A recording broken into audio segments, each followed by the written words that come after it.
We're currently living in the era of glass skin, a global trend built on the promise of a complexion so clear and translucent it looks like polished porcelain.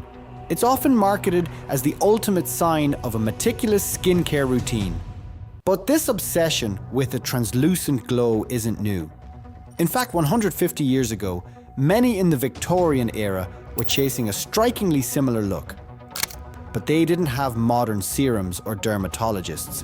To understand why someone would risk their health for a beauty trend, we have to look at the Victorian social structure. In the 1800s, skin appearance was often treated as a status symbol. A tan suggested manual labor outdoors. Conversely, a pale, wan look suggested a life of leisure spent indoors, away from the sun. There was also a romanticization of the illness aesthetic. The pale skin and flushed cheeks associated with certain chronic conditions were, strangely enough, viewed as the height of fashion. Manufacturers capitalized on this. Products like complexion wafers began appearing in catalogs and drugstores. They were marketed as safe and beautifying, promising to clear the skin of any imperfections and grant that coveted ghostly pallor.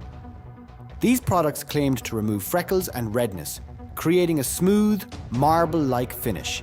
What made this trend especially insidious was how normalized and even celebrated arsenic consumption became in certain European communities, particularly in the Styrian region of Austria, where arsenic eaters were documented as far back as the 1850s.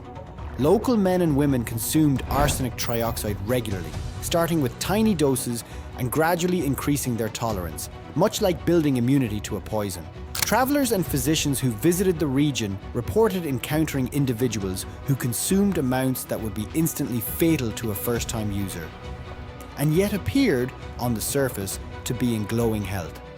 This phenomenon was so well documented that it actually confused Victorian-era toxicologists and was used in courtrooms to argue that arsenic couldn't possibly be the cause of suspicious deaths, inadvertently making it the perfect, untraceable poison of choice for murderers of the era, earning arsenic its dark nickname, inheritance powder, because it was so often used to hasten the deaths of wealthy relatives.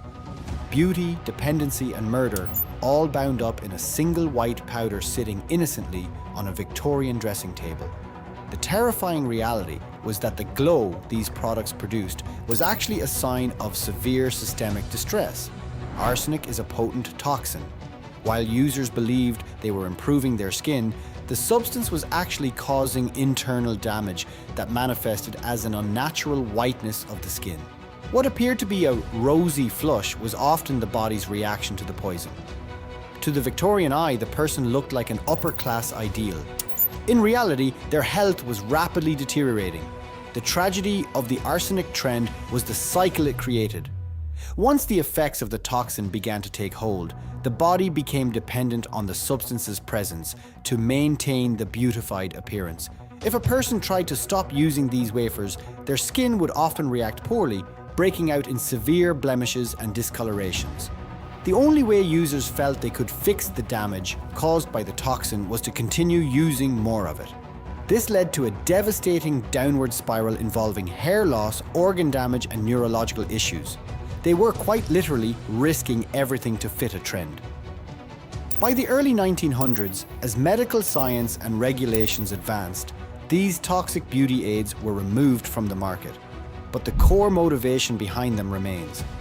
While we use safer ingredients today, the pressure to achieve perfection, sometimes through unregulated supplements or extreme measures, persists.